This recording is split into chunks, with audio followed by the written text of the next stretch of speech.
اعوذ باللہ من الشیطان الرجیم بسم اللہ الرحمن الرحیم اللہم صلی علی سیدنا و مولانا محمد صلی اللہ علیہ وآلہ وسلم۔ السلام علیکم ورحمۃ اللہ وبرکاتہ۔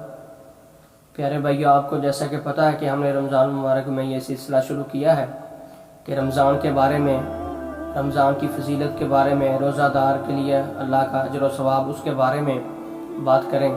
تو ہم نے پچھلے پروگراموں میں یہی بات کی ہے کہ اللہ تعالیٰ نے روزہ دار کے لیے کیا اجر و ثواب رکھا ہے، رمضان میں کیا فضیلت ہے، یہ تو بات کی۔ پھر اس کے بعد پروگراموں میں بات کی کہ ہمارا پورے جسم کے اعضاء کا روزہ ہی ہونا چاہیے، یہ ہاتھوں کا روزہ، پاؤں کا روزہ، کان کا اور زبان کا روزہ، آنکھوں کا روزہ، یہ ساری بات ہم نے کی۔ اور آج ہم جس موضوع پہ بات کریں وہ ہے سحری۔ سحری کرنا سنت ہے، سحری کے موضوع پہ بات کریں گے، اس کے بارے انشاءاللہ افطار کے موضوع پہ بات کریں گے۔ تو یہ ہم بیان کرتے ہیں دعوت اسلامی کی کتاب فیضان سنت سے، اور اس میں جو باب ہے احکام روزہ، اس میں سے بات کرتے ہیں۔ اگر کسی کو دیکھنا ہو تو فیضان سنت کتاب ہے اور اس کا باب ہے احکام روزہ۔ تو سحری کی بات کرتے ہیں کہ اللہ عز و جل کا کروڑا احسان ہے کہ اس نے ہمیں روزہ جیسی عظیم الشان نعمت عطا فرمائی، اور ساتھ ہی قوت کے لیے سحری کی نہ صرف اجازت مرحمت فرمائی بلکہ اس میں ہمارے لیے ڈیرو ثواب بھی رکھ دیا۔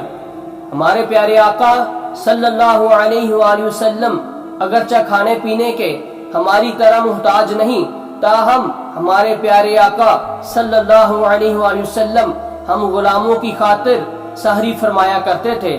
محبت والے غلام اپنے محسن آقا صلی اللہ علیہ وآلہ وسلم کی سنت سمجھ کر سحری کر لیا کریں، یوں انہیں دن کے وقت روزوں میں قوت کے ساتھ ساتھ سنت پر عمل کرنے کا بھی ثواب ہاتھ آئے گا۔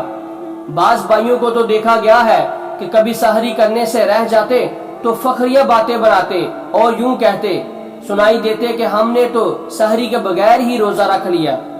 تو مکی مدنی آقا صلی اللہ علیہ وآلہ وسلم کے دیوانوں، سحری کے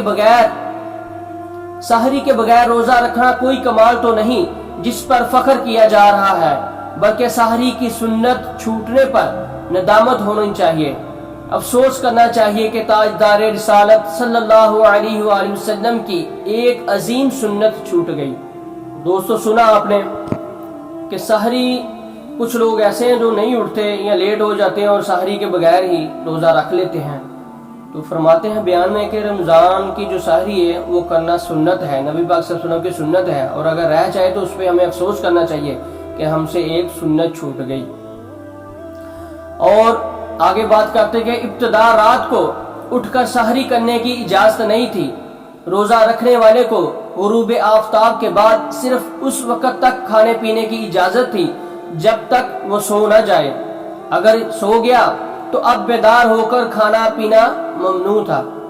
مگر اللہ تعالیٰ نے اپنے پیارے بندوں پر احسان عظیم فرماتے ہوئے سحری کی اجازت مرحمت فرمائی، اور اس کا سبب یوں ہوا جیسا کہ خزائن العرفان میں صدر الافاضل حضرت علامہ مولانا سید محمد نعیم الدین مراد آبادی نقل فرماتے ہیں کہ حضرت سیدنا سرما بن قیس رضی اللہ تعالی عنہما محنتی شخص تھے۔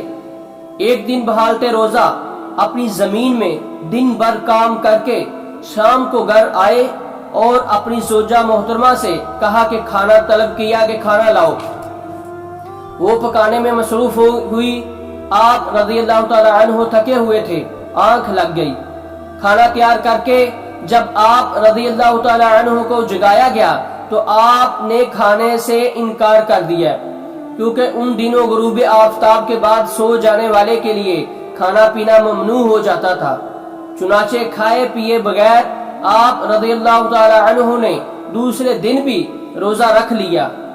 آپ رضی اللہ تعالی عنہ کمزوری کے سبب بے ہوش ہو گئے تو ان کے حق میں یہ آیت مقدسہ نازل ہوئی جس کا ترجمہ کنز ایمان، اور کھاؤ اور پیو یہاں تک کہ تمہارے لیے ظاہر ہو جائے سفیدی کا ڈورا، ایسا ہی کہ ڈورے سے پھوپ ہٹ کر پھر رات آنے تک روزے پورے کرو۔ تو اس آیتہ مقدسہ میں رات کو سیاہ ڈورے سے اور صبح صادق کو سفید ڈورے سے تشبیہ دی ہے۔ معنی یہ ہے کہ تمہارے لیے رمضان المبارک کی راتوں میں کھانا پینا مباح یعنی جائز قرار دے دیا گیا۔ اور پیارے بھائیوں، اس سے یہ بھی معلوم ہوا کہ روزہ کا اذان فجر سے کوئی تعلق نہیں ہے، یعنی فجر کی اذان کے دوران کھانے پینے کا کوئی جواز ہی نہیں۔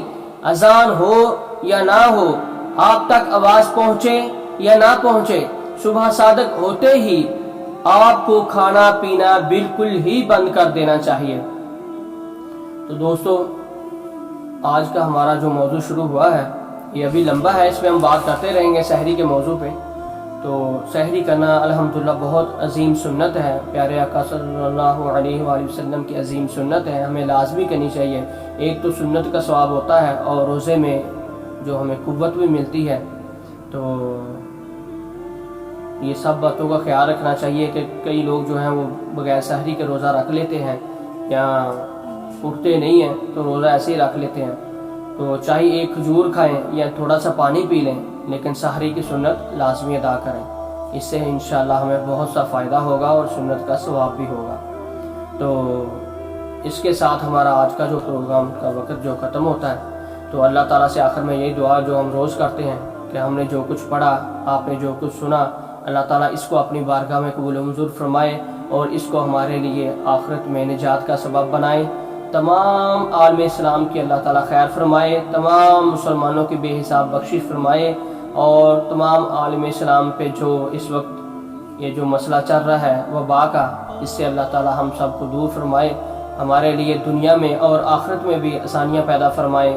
اللہ تعالیٰ سب پہ اپنا کرم کرے، ملک پاکستان کی حفاظت فرمائے، اور ہم سب کو رمضان المبارک کی خوب برکتیں نصیب فرمائے، ہمارے گناہوں کو معاف فرمائے۔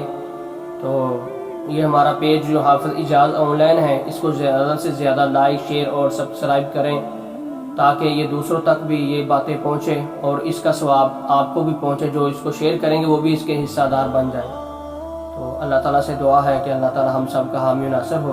پھر انشاءاللہ اگلے پروگرام تک کے لیے اجازت دیجیے۔ اللہ حافظ۔ السلام علیکم ورحمۃ اللہ وبرکاتہ۔